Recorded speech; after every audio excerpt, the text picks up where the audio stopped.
জামদানি হ্যাঁ একাই করেন, তারপর কাজটা হাতে কিরকম দাম ধরেন এরকম একটা শাড়ি আপনারা বলছেন।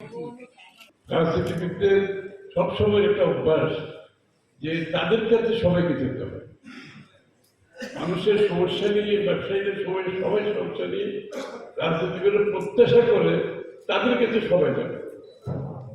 আমরা সেটা পরিবর্তন করেছি। আমরা বলছি না, আমরা যাব, যাদের সমস্যা তাদের কাছে আমরা যাব।